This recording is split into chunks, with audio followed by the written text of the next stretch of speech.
The Silly Goose Gang Podcast. And we're back in episode 44 of the Silly Goose Gang Podcast. We're delighted to be joined today by Mr. Jiujitsu himself, Michael Mihas. So, Michael, or Mr. Jiu-Jitsu, thank you very much for joining us today. Guys, I appreciate it for having me on. So, Michael, are you Youngstown? Is that where you're based? Is that correct? Yeah, based out of Youngstown, Ohio, in the good old USA. You're our second Youngstown guest. We had Kelly Pavlik on a little while ago. Nice. Yeah, you had Kelly on. Super cool guy. So Youngstown seems like a pretty cool place. It's not. It's not. It's not. I would love to say it is, but it's not. It's not. There's way better places. You ever come to America, you might want to, unless you want to come here and hang out with me for a little bit. But besides that, not the greatest place. And that seems like a great place to end it. So thanks for watching, everybody. And we're well, that's that then. That's me putting my place. I suppose it's not a place. I don't want to say it's shit, but you've just said it is. So Actually, Kelly Pavlik's son. I don't know Kelly personally, but his son has done jiu-jitsu with my son. Okay. At Next Level Martial Arts. I haven't seen him in a while, but he does come every once in a while, and his son does train with my son jiu-jitsu. So I kind of seen Kelly there. I don't know in person, but I've seen him. I know his son does train jiu-jitsu, which is pretty awesome. So. Yeah, I'm sure he said. I'm sure Kelly said he had an interest in MMA and grappling and stuff. Yeah, he's a cool guy. You're really down to earth guy. He was a nice guy. So, so you have an academy over there, right? I don't have my own academy actually. It's my friend's gym, and I've been going there for years. Me and him started jiu-jitsu in the 90s. And okay. I've never really been interested in teaching jiu-jitsu. I just like training and running my mouth about it. So you're an early adopter then, right? It's in the 90s. It's like were you how early in the 90s? Were you pre-UFC or after? I'm a couple years after the UFC started. Actually, I saw UFC 1. I rented it at a Blockbuster on a VHS, and after 3 weeks of watching it, I had my first ever cage fight in Iowa, and that was in 1996. So I started. Jesus. It's been a while since I've been doing this. Real early, right? That cage fight that you had, Michael, that was the first one sanctioned in Ohio, I believe, as well, wasn't it? Yes. The first one I had in Ohio was in 97. I fought a year after that in Ohio. It was the first MMA fight. And I wouldn't say it was sanctioned. Well, here's a true story. What happened after they told us before our fights, Monty Cox was the promoter. I don't know if you Monty Cox is. He was a Fedor's promoter couple. They told us that because it was considered assault what we were doing, even though it was a fight, we had a cage and everything. That they told us they were going to arrest us after the fights. And what the Cleveland police did was they just issued us all citations, and Monty Cox paid them all. So not really sanctioned, but the police were cool about it. They told us that they were gonna. Actually, I fought in '99 again in Cleveland, and I got interviewed by Fox. Me and Dan Severn got interviewed by Fox News, and before the fight, there were actually people protesting the fights. Back then, people were still not into MMA. It was still banned off pay-per-view, and there were a couple people. There were signs that said illegal cockfighting, human cockfighting. And it was weird. And I got an interview, and I was young at the time. I was like 25. And they're like, how do you feel, fighting, people are watching you? And like, they were made it look bad. And I was just like, I was a young guy at the time. I was like, I just came here to fight. And I guess the interview, I want to find it. I guess I look really stupid because I'm mumbling. I'm like, I don't know. I'm just here to fight. I don't know why you guys are even talking to me. And it's really weird. But it was back in those days. It was, people weren't into MMA. It was banned off pay-per-view. Senator McCain, who's passed away now, he was a big influence on banning it from pay-per-view. Word is he had a ban for financial reasons because he had boxing backing him up. So it was crazy in the 90s. So isn't it hilarious that this is all not that long ago? Do you know what I mean? It's only 20, 22, 24 years ago. And MMA was like really frowned upon, like it's this terrible thing. And now it's so crazy when in terms of like, people have been boxing or wrestling for forever, and MMA was this kind of weird, frowned upon thing that people went out of the way to protest. Like that's crazy. Well, I think sport, like the first time you see it. Now, don't look at MMA now where it's you got weight limits, you got rounds. Back then, it was barbaric. I mean, back then I had a few fights that were, I don't even want my kids seeing. They were of me getting beat up. They were just very barbaric. It was we didn't have gloves back then. There was headbutting allowed. It was I think so when people first saw it, they were, they're used to boxing. They were used to wrestling. They were used to kickboxing, karate. And that rawness of seeing two people go at it till someone gives up, I think it stuns people's like it's like something cavemanish in some people. It just, I think it brings out the worst in some people mentally, and they don't really understand it. Yeah, so that's one of the things that's really interesting me. So I came from a boxing background before jiu-jitsu, and I've said this before, where boxing, it's changed a little bit, but boxing from, let's say, 1930s, they started to have like a more kind of modern style. It's really the same thing. Nothing's really changed. Whereas if you look at MMA from 96, it's completely different. It's evolved so quickly. It's amazing. So yeah, I guess if people have been watching boxing for 100 years, and then they watch this thing where some guy's getting his fucking teeth kicked out in UFC 1. What is this shit? What the fuck is going on? Why is this legal? But yeah, so, and it's also quite funny, that you rented it. There will be people listening to this now or watching it. They go, "What the fuck was Blockbuster? What's a VHS?" No idea. What was it? Ali told me something recently about one of your kids. And was it with a tape? Was it a tape? So I've got, just to explain, Mike, I've got 3 kids. I've got 2 boys that are now teenagers. They're 16, 17. But about 10 years ago, my mother-in-law was getting a new TV, and she gave us her old TV, which is the old massive back cathode ray tube TVs, none of your flat screens that you get nowadays. And it was a TV VHS combi. So it had the VHS built into the front. And I set it up in the boys' room when they were like 5 and 6. And they were like, what's the big hole for, Dad? And I was like, for videos. And they were like, what's a video? And I was like, shit, you've never seen video.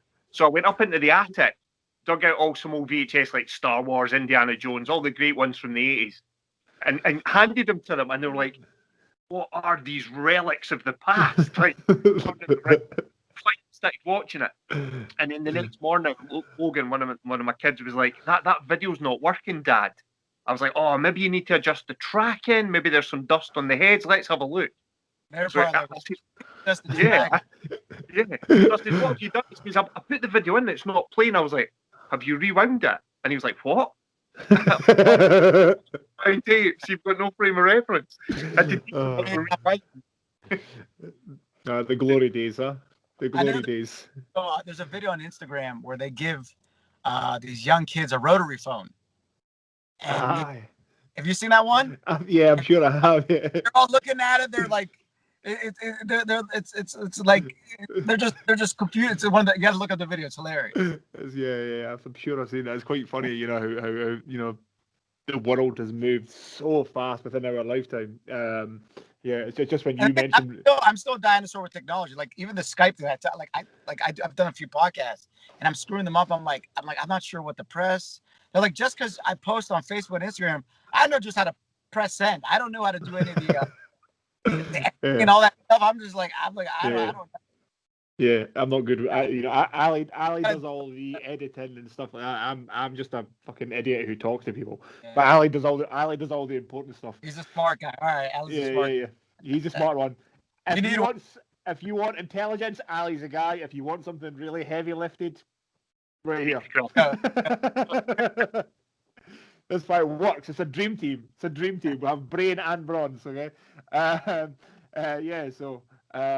It's just when you mentioned Blockbuster, it was like, fuck, man. There will be people who have never been to like a Friday night going, let's pick out some films for the weekend. That movie came out 2 years ago or a year.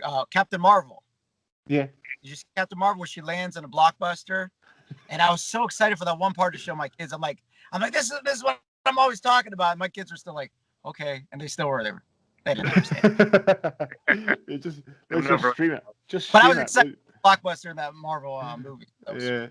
So where does the did you do, like most people, did you do some martial arts before MMA or jiu-jitsu, or was it just straight in? It was straight, no training into MMA. I played sports growing up. I wrestled for like a year and I dropped out of it. I played a lot of American football, but I really didn't get in any fights. I'm not really the kind of person to even get in fights. So when I saw the video, it was people were more like, "What are you doing?" And I was like, "I'm gonna go do a cage fight." They're like, "What?" They're like, you never even been in a fight. I'm like, "Well, we're gonna give it a shot." I got armbarred in like under 40 seconds, so it happened how it's supposed to happen. But that's what got me addicted into it. But I never really had any. I did do a couple boxing, little like boxing smokers in high school that kids would do, and horrible at those. But I really didn't have any kind of fighting background. And even to this day, I really, even though I like to post about fighting, I'm usually joking. I don't like to fight. I like to fight in a controlled area. But I do like exposing people who like talk about fighting when I know they really don't know how to fight, which is why a lot of my posts do. It's more to trick people's minds and tell them, well, the reality is that I don't care how mad you get, you really can't fight. I don't care how you're really not that strong to lift that up. You won't, no matter how angry you are, upset you get, it's not going to give you 2 hours of cardio. It's just not going to happen. And a lot of my posts, I'm joking around, but I kind of like spin it around for people to understand that you can talk tough. You can act tough. You can get angry. You can talk shit. You get in someone's face. But when the shit hits the fan, you won't have the strength. You won't have the cardio. And you won't have the fighting technique. So I try to bring people back to that realism. You know what I mean? That's one of the best things that I can lose an hour on, Facebook, and it's like, you click on something and it's like a fight, and then it just leads into more videos of people fighting who fucking can't fight for shit. And it's the best thing. It's loads of guys ripping their tops off and fucking come on, and then like some fight breaks, they're punching like this, dude. What the fuck? What the fuck? I have a theory where I tell people, I always say like 7 out of 10 street fights end up in a grappling altercation. Doesn't mean they're gonna go on the ground, but someone's gonna grab something. They're either gonna grab the shirt, they're gonna grab the hair, and people are like, I think that statistics, you're skewing it because you like jiu-jitsu, you like wrestling. So I tell people, go on YouTube and look at just put a one-on-one street fight. And that video, you'll see in the comments, we'll have another video. And then take the 10 of those fights, and you'll see that out of those 10, 7, unless someone's going to get sucker punch, or the guy's got some good hands and he knocks him out. Besides that, they're going to grab. They might not fall on the ground, but they're going to lock up. He's going to pull his hair. He's going to hold his shirt and punch. There's going to be some form of grab. So I tell people, if you can't grapple, you really can't fight. If you're looking to get a street fights. Now, if you're over the age of 18 and you're getting in street fights, you're a douchebag, okay? But I'm just trying to explain that if you are getting in fights, that there is going to be grappling involved. I don't care who it is. Even against a good fighter, someone's going to slip. They're going to grab something. You're gonna lock up. You're going to get somebody in a headlock. Even if you have good punching technique, you still have to know how to clear the guy's hand and then strike out of it. So grappling is always going to be part of street fighting. It is what it is. Yeah, 100%. There's always you have to understand how to control a head, or get a hook and clear something, or just to even if you don't want to fight, you have to know how to control somebody to stop them hitting you. And like you say, if you're a 30-year-old man fighting in a pub or a nightclub, you're a fucking idiot anyway. So you maybe you should get knocked out. I don't know, but so you've been training for 24 years. So how long have you been a black belt for now? I've been a black belt almost close to 5 years now. I've been a black belt. I could have got my black belt a lot earlier, but I enjoyed competing a lot at lower belts. I enjoyed competing a lot at blue, purple, and brown. So I wasn't really in a rush to get promoted. And my coaches knew that I wanted to make sure that once I got my belt, I accomplished things mentally that I was trying to do. I never won any world championships. I just only done like local jiu-jitsu tournaments, but I want to make sure that I competed at each belt. I want to make sure I was able to win, at least first place at each belt. I want to make sure I could win an absolute at each belt. So these are things. And now I'm a black belt, and I really don't compete that much anymore. I am going to compete again. I want to compete with all my kids, and that'll probably be the last time I compete. I have 2 sons, and they're into jiu-jitsu, they're into wrestling. They're in football right now. But I want to do one tournament with the 3 of us, and then I'm probably going to be done with it. So that'd be super cool. Yeah, but maybe someone really calls me out, so I don't know. Yeah, called out. Yeah, it'd be cool to compete with the kids. That'd be pretty cool. And I don't care whether I win or lose. It's just I want to compete one time with my kids, so we got it on video, we got it on record that Daddy stepped up and did what he talked about. So yeah, that'd be cool. Yeah. So yeah, what is your take on the? So me and Ali are both quite new to jiu-jitsu. I've trained now 4 years. Ali trained kind of off and on before that. But what's your take on modern jiu-jitsu, like the Danaher phenomenon? How do you view all this stuff? I love modern jiu-jitsu. I've always felt my jiu-jitsu, even in the old days, was modern. I have videos from the 90s where I was doing a lot of leg locks. I was doing inverted guard. I post them every once in a while. If you go, you'll see some old videos of me in the 90s, and we're going from 50-50 for leg locks. I'm getting inverted. I'm doing a lot of stuff. I just don't have fancy names that they have now. I would just, going up, all getting upside down, or like, anything. What's the leg lock? Like the honey hole leg locks, all that stuff. Yeah. I don't even know the names, but I have names. Yeah. I show people, I go, look, I was doing this stuff in the 90s. I just didn't have any fancy names for them. I was just trying to break your leg, and I didn't know, I'm terrible with names. I love the modern jiu-jitsu. I still believe the old jiu-jitsu is still great for self-defense. If you can hold someone down and grind them out and smash them, you'll win the majority of self-defense situations. The new stuff, if you go against someone who's doing new school jiu-jitsu, you're using old school jiu-jitsu, most of the time the new jiu-jitsu is going to win.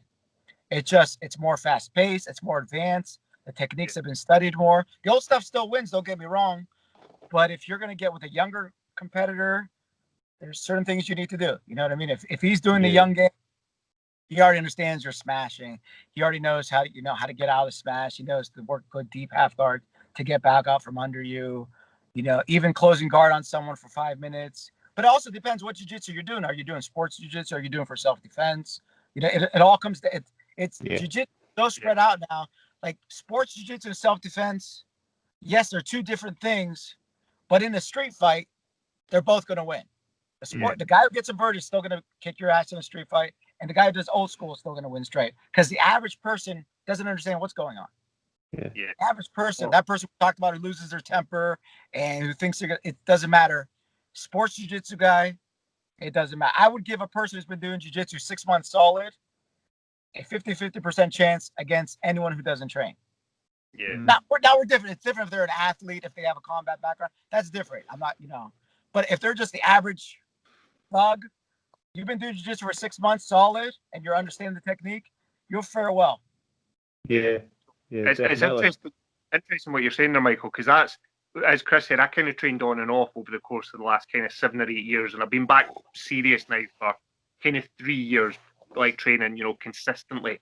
But I started off under an instructor that did Gracie Combatives, so going really old school, the original kind of Helio into Hoist Gracie and Horion Gracie style, where it was designed to, as you say, hold someone down, control them. Very, very few submissions. It was all about protecting yourself from strikes, protecting the other person from cracking their head open, in street fights, and, maybe an armbar and a triangle. And when I moved into the gym that I train at just now, there was a steep learning curve with, Jesus, this is fast paced compared to the way we trained. And it took me a good 6-7 months to kind of almost unlearn that to do this style, whilst having the kind of fundamentals of throwing up a triangle, or this is close guard, as you say, you get kind of caught in the close guard kind of mentality and holding people down so they can't punch you, but not really advancing or not throwing up subs. Oh yeah, it's crazy from how that's why I say they're both great for self-defense, But when you mix them both together, sometimes they're almost a different sport. They're almost alien. It's just, like if you're down on points, closed guard is not your best option. You need open guard, sweeps, you need lasso guard, you need half guard. There's a lot of stuff. It's just, closed guard is if there's a guy twice my size and I need to lock up his arms to just control him from stop punching me to wear him out. So it's two different things. So it's, yeah. But I love both. I love old school. I love new school. So Yeah, it's it's it's quite funny because there's still people round about us who kind of look down on you if you don't. I mean, we both train. I mean, Ali, we both train gi and no gi. There's a lot of guys who really look down on you if you don't train in the gi as much. So are you a gi guy and a no gi guy, or are you? I'm both. I try Yeah. to do equal each week. If Yeah, I do, okay. I'm gonna try and do 3 no gi. I try to, and there is a big difference. I believe gi is great for self defense because unless you're gonna go fight at a nudist colony, Yeah. someone's gonna have some kind of shirt on. But when it comes down to like in the gym, say you're having it's different. It's different if you don't have the gi to grab. The speed changes, the grips change, the submissions change, everything changes. But there is a big difference. And say you want to become an MMA fighter, I would suggest doing the gi. I know a lot of people like to push the gi. If you're gonna get in a MMA match or you're gonna do a no gi tournament, there's absolutely no reason to do the gi. There's those grips are gonna be unavailable in your match. So why even bother with it? It makes no sense. A lot of guys come down on me. They love the gi, but they don't make sense if you're doing no gi. If you like to do no gi, if that's what you enjoy, then do no gi. There's the gi is just, some people get stuck on these old sayings, the old feelings. And trust me, if you can handle somebody no gi, again, for a self-defense situation, you'll be fine if you don't train the gi. Yes, the gi will give you more advance with the gripping, but it's not the end all be all. I like both. Yeah, the way that I look at these things. So yeah, like you're saying, I try and do equal amounts of sessions. I love no-gi jiu-jitsu and leg locks and all this. I don't love gi jiu-jitsu, but I like it. I want to get better. But the way I look at these things is, it's a hobby. I'm not getting, anybody. It's a hobby. You're not getting paid for it. And if you like doing one thing and you don't like doing another thing, just do the thing that you like. It's supposed to be fun. It's supposed to be learning and just having fun. So, if you don't like it, then that's why a lot of people do get burnt out with certain parts of jiu-jitsu. Because some people go to different schools and they're like, man, this school, they're so heavily based on the gi, or this school won't do any gi. And I'm like, go where you like. Some people, they get caught up in school names or in styles. If you like doing gi, go find a heavily based gi school. If you like doing no gi, there's so many no gi schools. There's MMA schools have great no gi classes. 10th Planet, there's a lot of submission only schools. Find what you like, because if you're not in what you like, you might not realize it, but it might be your door out. Like, man, we're gonna do the gi again, or they're just gonna do leg lock. So find what you like.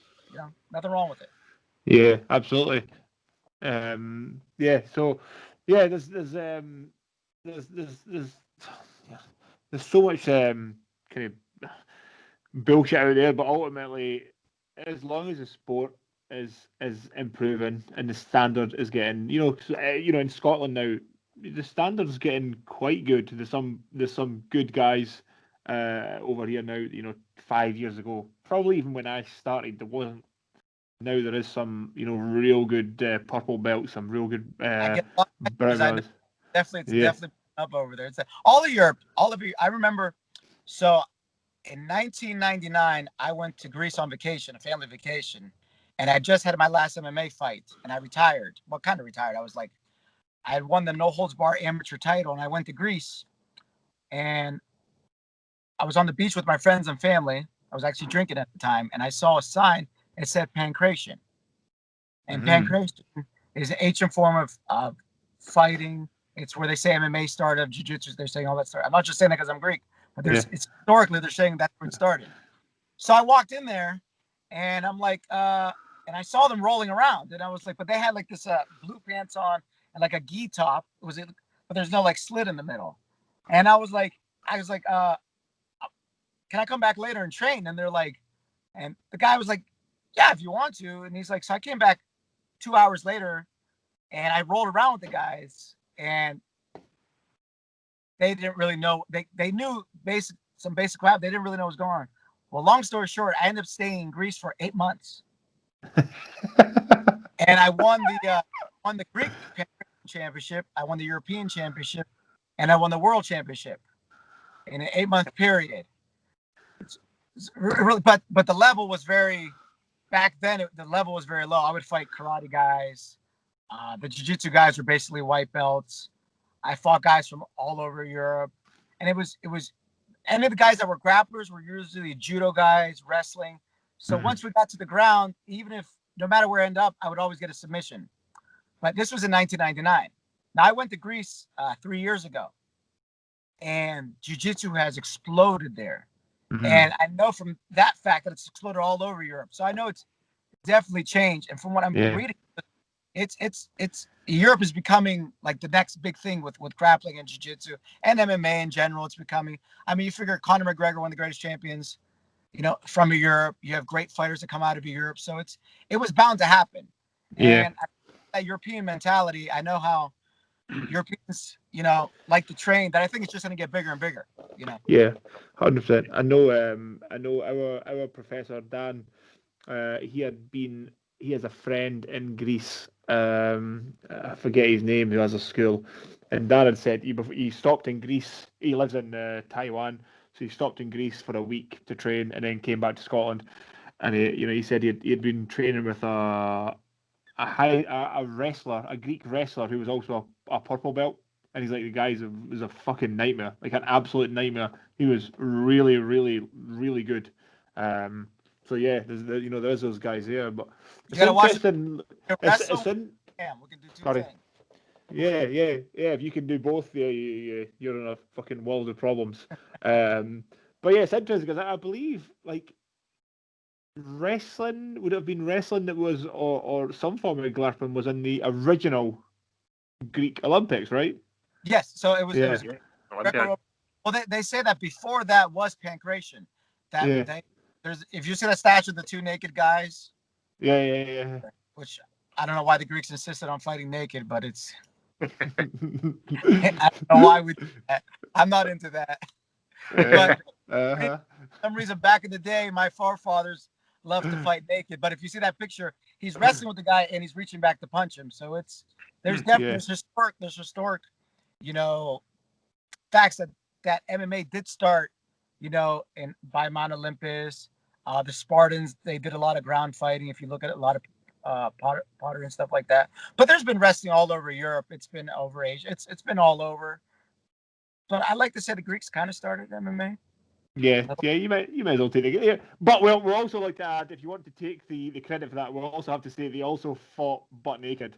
Yes, I love it. I get credit for that too. Fuck. Yeah. Take the good with the bad, right? Or, hey, some people might not think that's. I'm not knocking it. 2020. If you want to wrestle naked, do you, baby? Yeah, definitely. It's quite funny. All I can think about now is naked, oily Greek men wrestling. That's all I've got in my head now. So somebody has to say something quickly. we get made fun of enough in the grappling world for rolling with other men. So I just add. But I mean, even just to take it away from naked, oily Greek men. There's a big history of it as well, because even in things like in the Bible, do you know what I mean? Like scenes of people wrestling in the Bible, and Joshua wrestling, and presumably no gi at that time, maybe gi, who knows what they were wearing back then. But it's got that historical, and as you said, Mike, all across Europe, Asia, even within Britain, certain areas had their own unique style of grappling. Like in the Highland Games in Scotland. There used to be a grappling, and there still quite often is a grappling competition. And, you go down into the north of England, they have like backhold wrestling, where it's like, again, I'm going back to this now, but I've just realised as I started to talk, they wear like oiled up trousers and boots with a big massive belt to grab onto. I'm starting Yeah. to see a bit of a trend now. We're talking now about muscly Yeah. guys getting oiled Yeah. up and throwing each other around. Actually, And can I just say the grappling at the Highland Games in Scotland is not that fucking naked Greek shit. We No. wear skirts. We Yeah, wear it's- skirts. Yeah, Like real that, men. that looks super straight. The skirts, we, right? we wear colourful skirts. Yes, Do it yes. properly. Oh man, yeah, it's it's quite funny. You know, if you leave two little kids alone, two little boys alone, they will end up wrestling. It's just They like something that's coded into us as men. Can we still say that? Is it coded into men, or is it just coded into human beings? Are we allowed to say that? Hey, I say all the time, men are under attack. It's universal. Yeah. Men are under attack. Men talking about fighting is under attack. Men talking about their machismo is under attack. Men trying to make other men tough is still it's under attack. I know people don't want to hear. People may say I'm chauvinist, but it's I think fathers are attacked. I think men in general are attacked. I think manhood's attacked anymore, and I think it's gross. I think I mean, men are leaders. We're here to lead. We're here to protect women. We're yes, we're all equal, but we are men and women are different. Believe it or not, we are built different. Our bodies, our way, our thinking are different, and we are here to protect people who can't protect us. I don't give a shit if they're mad. It's just it's in our DNA. Yeah, You know, 100%. it's just, you realize that from the moment a man is conceived in the womb, his nostrils are bigger than a female's. He can take more oxygen in. These are scientific. These are scientific. And everyone loves science now. These are scientific facts. We have denser bones. There's just different things that men. Yeah. It's just what they are. And I know people get mad at me, but it's just what it is. And men are under attack. They just are. It's just. Yeah. We've had these conversations with quite a few cool guys. Ryan Mickler. There's so many of these guys now. Really going after. Like kind of men's groups and trying to promote the fact that men still should be men. You still should. You should be able to protect your family. You should be able to provide for them. We are. As you've said, not trying to offend anybody, but men and women are fucking different. We just are, and we should be ashamed of being proud to be a man. It's I don't know when this happened that like you're supposed to apologize for being a man. Like it's like with the phrase toxic masculinity, they throw that about, whereas it's actually more toxic to not be masculine as a man, because then you say you can't fight, you can't defend, you can't protect, you can't provide. That to me is the toxic side of it, not what certain areas in the mainstream media pitches the toxic masculinity of, three white guys talking about fighting. Oh my god, toxic masculinity on show. But no, fuck it. That's not that toxic to me. One of the things. It's just we've fallen into this place. And I think it's only going to get worse, honestly. It's just I think it's going to get to the point where, where you can't even say I'm a guy anymore. It's going to be like I'm a person, and I'm a guy. I'm a guy. I'm different than you. I'm a guy, and if you don't feel you're a guy, then that's your problem, but I'm a guy. I had this conversation with a girl that I knew. I don't really like her anymore, but she was, getting onto this. Men and women are equal. I said, well, no, we're equal in terms of society, okay? So we are equal. We have equal standing in society. We're not equal, like genetically. And she was getting really, men think they do all the great stuff, and the best stuff in the world. Listen, stop. Women make babies in their body. This is, you do the coolest stuff, really. You make the people, but don't say we're equal, because we're just not. We're equal within society, but we're not the same thing. As you've already said, men and women are very, very. To be a man now is just to be. It's a fucking terrible thing to be. You feel like you should apologize. Like that's the way that you. I'm not apologizing. I'm not apologizing. No, neither am I. Neither am I. Absolutely not. And the more you push me that way, the more I'm gonna say the exact opposite shit. It's not right. And I know a lot of guys, they're afraid to speak up. Some guys are just doing it because some guys are just trying to get laid. Let's be honest, that's what they're trying to do. So they try to go easy with it. They try not to stir shit up. But it's just. It's one of the things. Wrong. I could never have a baby. I could never have it. It just why? Because it's not physically possible. But even if I could, I wouldn't have a baby because that sounds fucking horrible. For 9 months, I can't do shit. That sounds horrible. Let's be honest. Yeah. I'm glad I can have a baby. Yeah. So. Yeah. And one of the things that I've said before, and people say, it's okay to be, it's okay to be, have mental health issues, and it's okay to be, whatever it is nowadays. Is people want to say that they have all sorts of these crazy eye things. Okay, so it's cool. Like I said, if you think you're a man in a woman's body or whatever, you genuinely think that, okay, yeah, it's okay to do that. It's also okay to eat fucking steaks, punch things really hard, climb hills and deadlift. It's still okay to do that shit, as far as I'm concerned. I have nothing against someone. If you believe you're a genetically born man, you believe you're a female, go do you, boo-boo. That's fine. I have nothing against that. Yeah, and if you want to compete in sports, and then if you're a genetically born male and then jump into the female division, I'm against that. And I'll speak out against that. And if you're taking steroids to change the physique of your genetics to be like the other one, it's still cheating. I don't care if you're a man and you're taking steroids to make your body more female, that it makes it equal. It still doesn't make it equal. It's still a different body. Like we said, the nostrils, the different body parts. You still have that stuff you were born with.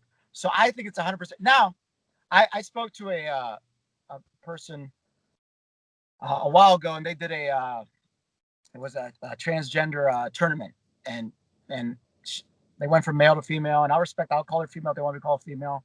But she was okay. She spoke with the people before, and they were fine with her competing with her, knowing that she was a man before. And I'm okay with that. But if you go to tournaments, and one, you're undisclosing it, and two, they're allowing it, I mean, it is what it is. It's not fair. It's cheating. It's 100%.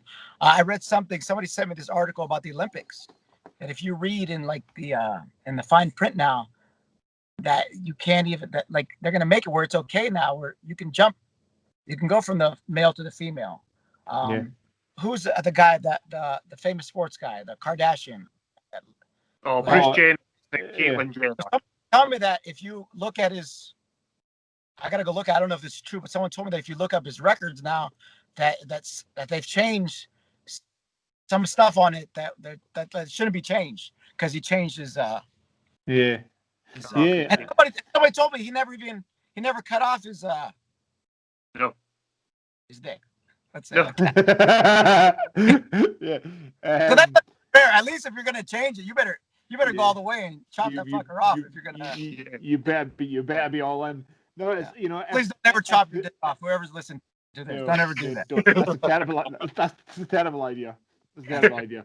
So I mean, if it goes down that route where you can change your gender and compete in the Olympics, women will never win anything ever again. Plain and simple. It's not fair. And you see there's all these, there's people are doing it now. There's all these people turning it down. And I know that people love saying, well, they're taking steroids to make themselves more female. It's fine. You can shrink down to a little raisin. You're still going to have the mentality of a man up here. We think different than females. We just do. And especially when it comes to combatives, we're cavemen. We'll do stuff that it just, Talking about Bruce Jenner, and obviously he was a world and I believe the Olympic decathlon champion back in the 80s. He was an absolute stud athlete. Yeah. If he had transitioned back then, do you know what I mean? The female records would have been destroyed for the next time. Do you know what I mean? Because guys can throw things. Usain Bolt could come back to the next Olympic and call himself something else and say he's a woman and win gold. I cannot. Easily.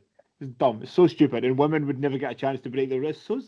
And you know what? Why not have an individual category? Why not have the men's Olympics, the women's, and have a transgender? Why not have? I'm 100% for that. Like I said, there's some people who believe they were born a female. If you 100%. Believe that, or you believe, go do the one in the middle. Yeah. Why do you why do you just have another? I'm not watching. It's probably gonna be boring as shit, but go do it. I'll support it. Yeah. There was a kid in the NCAA's a couple of years ago.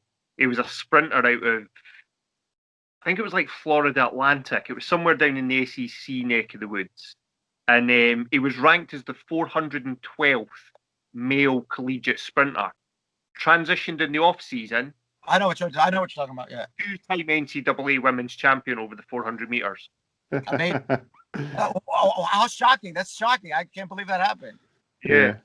But here's the thing: it's like, where does it stop now? So what if what if one of these weirdo child molesters identifies as a child and wants to go compete in a child tournament? So it's not going to stop. This is just the entry. This is the little door to get you in. It's like, well, I believe I should compete in the elderly division. I'm telling you, it's a little door that they're opening up that's going to lead to somewhere else.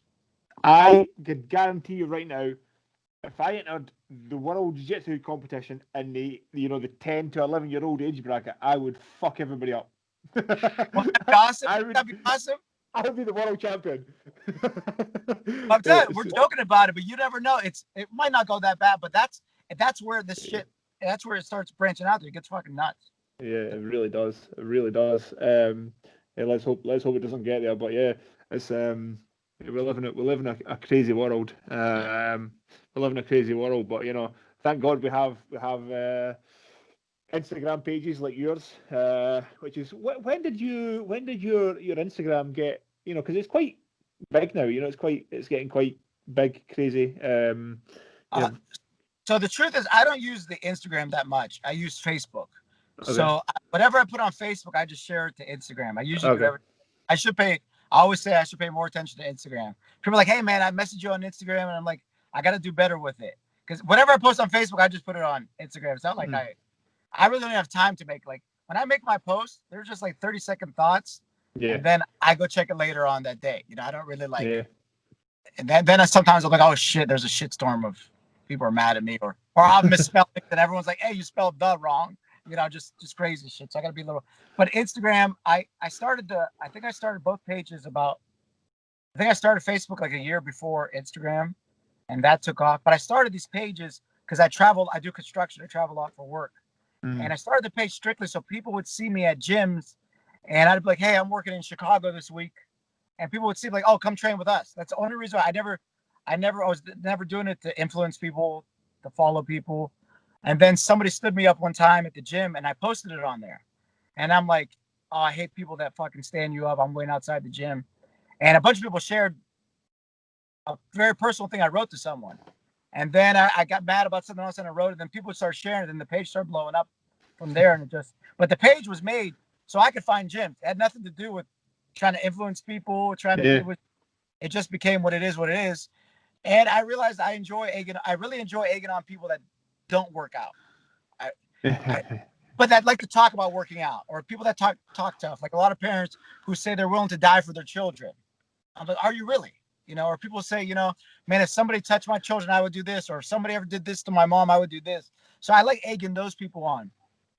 Yeah, that's we kind of went full circle here, but that stuff is hilarious when people have these ideas, I would do this or I would do that, and you go, listen, and I think it's a Tim Kennedy quote, but it's like, if the moment comes where you ever have to fight for your life and you haven't trained for that moment, you're not doing anything. Like, I think people have these, if you see an average person, an average mum or an average dad who's out of shape, has kids, and say, if anything happens to my kid, I would fuck them up, and you go, okay, go.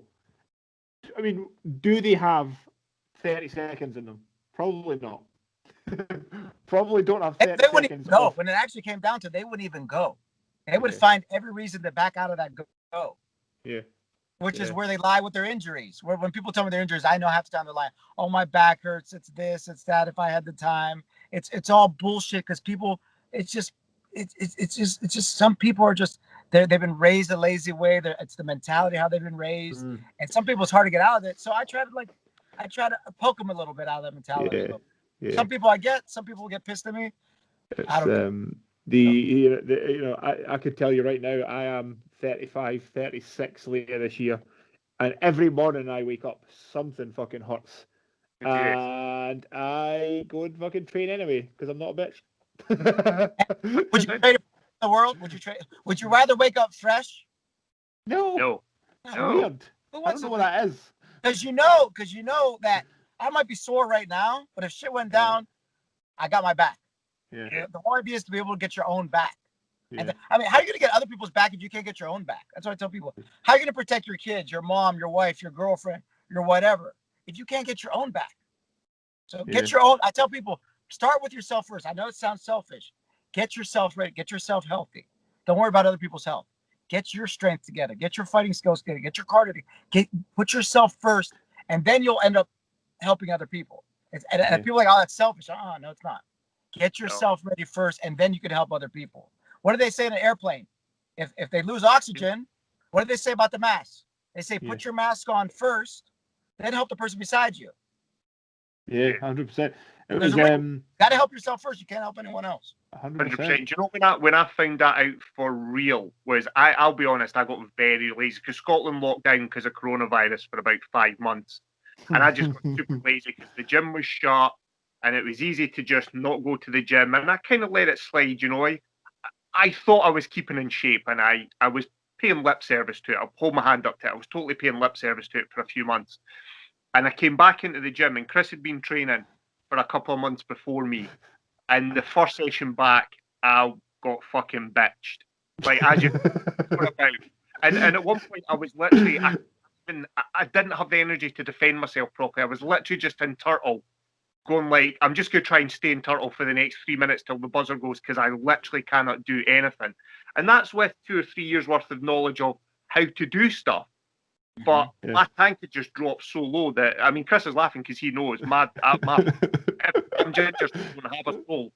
But if I had a soul, it would have been destroyed at that point because I was just totally gassed. I had no energy. I couldn't defend myself properly.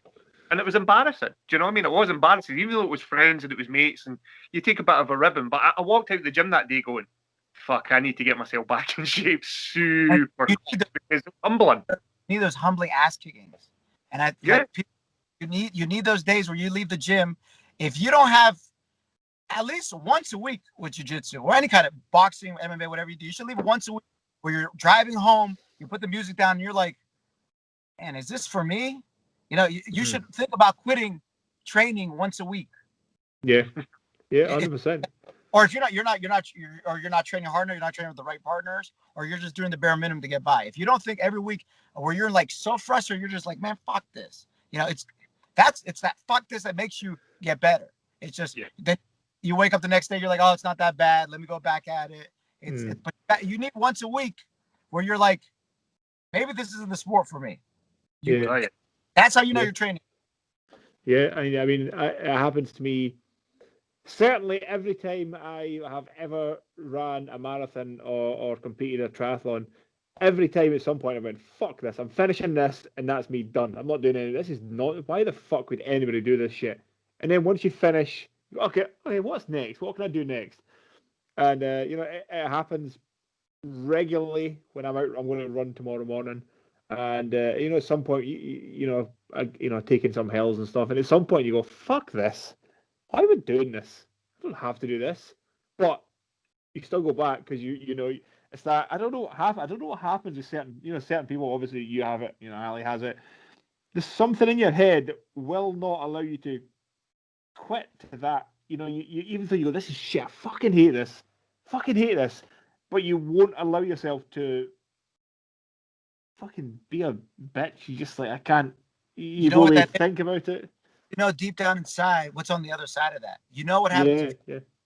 You know what the bad parts of that is. You know that 2 days of no training becomes 3 days of no training and how you feel. You know, 1 week of no training, how you feel. You know, a month of no training, how you feel like absolute shit and you're embarrassed.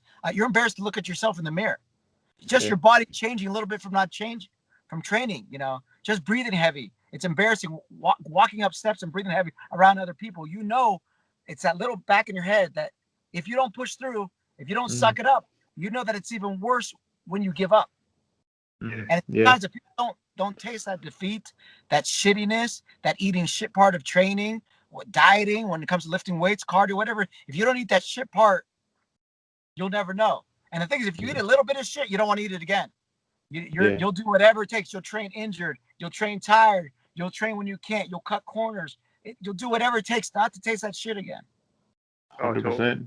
Yeah, you definitely. wonder quite how the flip of that happens. With, when you see like the Biggest Loser, where like people turn up on the show and they go, I just woke up one morning, I was 507 pounds. And there's like, you didn't just wake up over, at some point those XL trousers or XL pants get a bit tight, and then the 2XL get a bit tight. And, and as we've said, in our world, we'd be like, whoa, we need to, make that train go backwards. But they just keep going, and it's that weird opposite mentality where they see people seem to just give up and go, well, I'm 400 pounds now, so I may as well be, or I'm 250 pounds, so I may as well be 500. What's the point? And it starts from a young age. A lot of people don't realize that it's passed down from parents. It's from not having a father in the home. It's from having neglect. It's from having bad tendencies reinforced. It's like I lost my father at a young age, and I did a lot of fucked up shit because a lot of older dads, a lot of men were like, you know what? He lost his dad. Let it slide. He's fucking up now. He's getting into bad shit because his dad died, so we'll let it slide. Instead of someone, you know what? Beat my ass right there and then. Let me know to my face, hey, you're fucking up. Yeah, your dad died. That sucks, but guess what? Life goes on. You can't end up like that. But a lot of people, we feel bad for people, especially when it comes to weight, when people struggle with their weight. We want to be nice to them. I'm not saying you're supposed to make fun of someone for their weight, but let them know straight up, hey, this and this is why this is going on. You've been reinforced with this positive that it's okay. It's okay to have a cheat day. If you're struggling with your weight, you shouldn't have a cheat. I love when people talk about diets and they're like, man, what days can I cheat on my diet? I'm like, how about never? You cheat all your life. You cheated for the last 20, 30 years. There's no more cheat days anymore. It sounds tough, but if you're coming from a bad place, you got to do extreme stuff to get back to normal, get back to healthy. And it's from a young age, we have parents who are like, oh, if you did your homework, here's an extra brownie. Oh, if you did this, you can have an extra hour break. It's just, and from a young age, these bad influences are reinforced from people around us, unfortunately. Yeah. It's a big thing, isn't it, where food is used as a reward or in celebrations, particularly in the West, America and Britain, Scotland. As you say, you've done well, or you can have a wee treat. You go out for your birthday, whatever everyone does, but it's around food and revolves around that, associating food with the good times, or the emotional side of it where you're feeling shit. Oh, I'll treat myself to 3 bags of crisps and a chocolate bar or whatever, and just domino effect onwards, doesn't it? Yeah.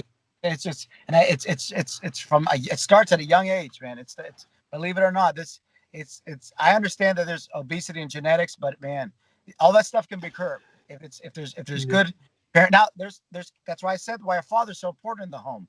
A male, even if you don't have a father, a male father figure around a young man is very important. It's just those things need reinforced. Yeah, 100% agree. And I've had these conversations with people before, and they're talking about weight and trying to overcomplicate it a little bit. You go, listen, if you're in a calorie deficit, you will lose weight. You have to be. Don't lie to yourself. Don't forget about the 2 biscuits you had.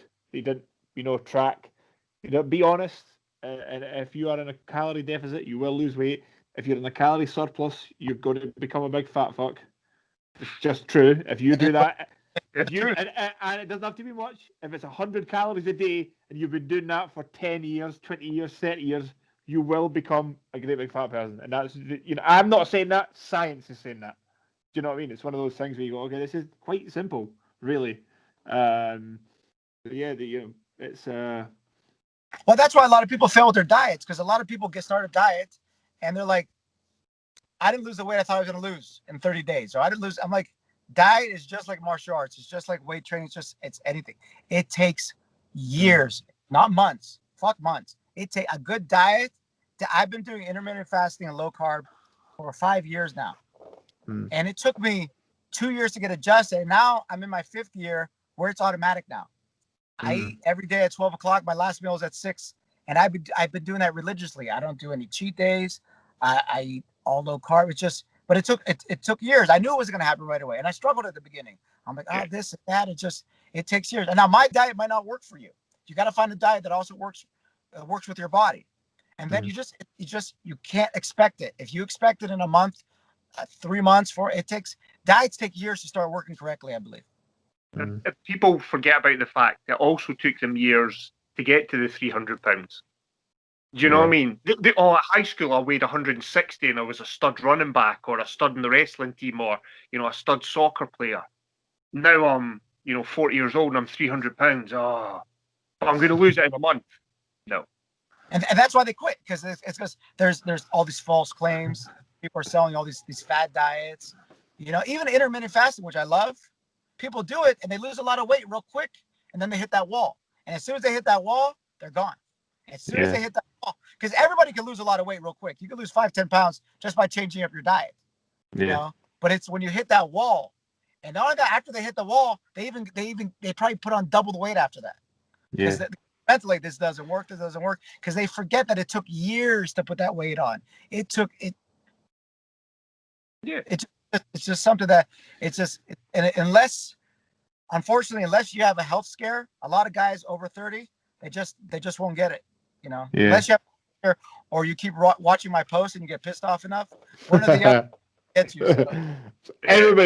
Everybody watching, you have to follow Mr. Jiu-Jitsu.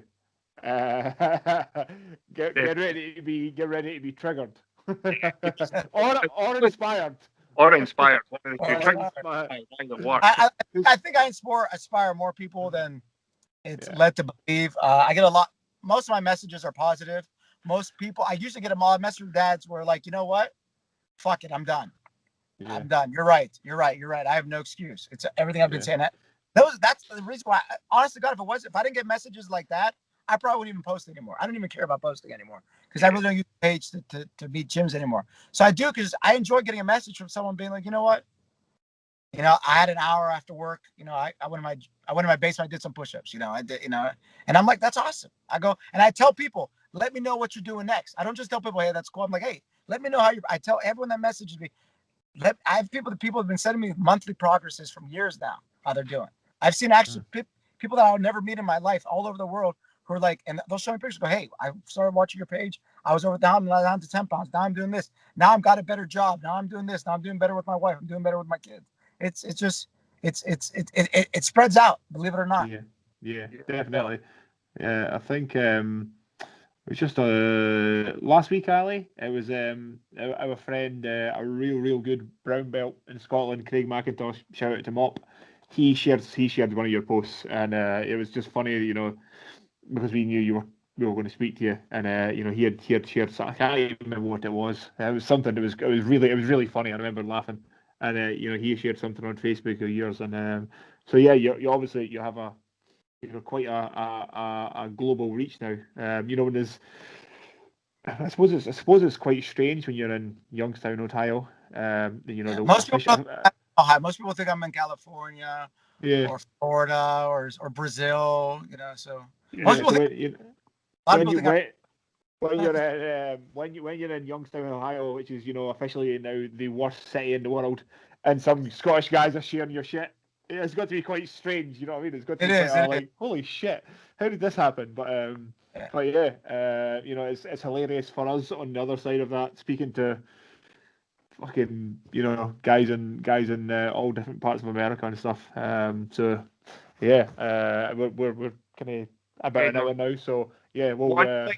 One thing I want to ask you, Mr. Jiu-Jitsu, is Matt Savage. I believe, according to my research, you coined the phrase Matt Savage. Is that right?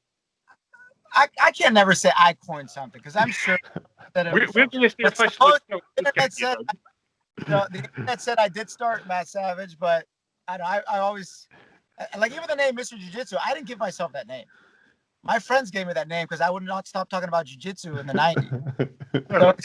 So this is a cool name for Instagram. I'm not that cool or that smart to come up with the name Mr. Jiu-Jitsu. I didn't want to use I don't want to put Michael Mios as an Instagram page. I think it sounds kind of arrogant to use your own name on a sports page. I use Mr. Jiu-Jitsu, and I'm glad people think it's funny, or they like the way he's saying it. Some people call him Mr. JJ now, stuff like that. I think it's funny. So, but I don't take myself serious at all. I don't take. A lot of people think I take like myself dead serious. I don't. If you If you can tell from talking to me, if you were to hang out with me in real life, you could see that I don't. I don't take myself serious at all. Just put it like that. Yeah. How would you define a Matt Savage then, since you coined the phrase on the internet? Well, someone that's willing to go above and beyond, like someone who's willing to work a full-time job, so it's time to train, or a mother who had some deadbeat husband who has to raise her kids, who still has time to sit in her living room and do jump rope, to do push-ups, to do sit-ups, to better herself. An elderly person that even though they're living by themselves, they may have lost their loved ones because of age, they're still in to go for a walk for 1 hour a day. That's a Matt Savage to me. It's someone that goes a little above and beyond. It has nothing to do with accolades about what belt color, where you're at in life, those kind of stuff. It's just about making yourself better than the average person when you're doing what the average person does too. If you can work 9 to 5, I can work out too. You can train with a broken arm or with an injury, and I find a way to work around it. That's a Matt Savage to me. Yeah, so it's funny you mentioned that. Just I have a friend who, a girl from Perth in Scotland, and she had a pretty average job, pretty shitty job. She had a young kid, and she took herself off to, I think it was Orkney, the Isle of Orkney, which is an island way off Scotland, and she spent 5 years becoming a dentist, as a single mum, and then, really loves now climbing, hills, mountains. And you think, that's fucking crazy. A girl who had seen that she had a pretty bleak future, and now it makes good money, loves climbing hills. That's impressive. Genuinely impressive. Those are the stories that inspire me. Those are the stories I like. I don't care about the world champion athletes. It does nothing for me. I'm proud of them, but to me, that's the kind of person, that's a hero I would look up to. A woman like that, on her own, she got her degree. She did some other stuff. Those are the me personally. Yeah, definitely. So, we'll wind it down a little bit now, because we don't want to take up too much of your time. And it's getting late here. It's getting late. It's getting in Scottish winter time. It's now getting dark really early, and it's now starting to get fucking cold, and it's getting bleak. And this is when this is when nobody sees Scotland as it really is. And it's we call the certain weather conditions what we call dreich, when it's just kind of miserable and fucking horrible and shit. So it's getting to that stage in Scotland now. So is always, in case you're wondering, it's what, sorry? Always like that. Oh yeah, Youngstown. I think it's really humid in the winter. That's the only thing. So yeah, summertime humid. I've heard, apparently it just rains shit in Youngstown. Yeah. I love my Youngstown people, but let's be honest. 100%. I'm joking. If Kelly Patrick's listening to this, don't beat me up. Man. So thank you very much for your time. It was a nice little conversation. Whenever in Youngstown, I'll hit you up for a roll, definitely. I appreciate it. Thanks for having me on, guys. No worries. But yeah, Mr. Jiu-Jitsu, episode 44, done and dusted. Thanks very much.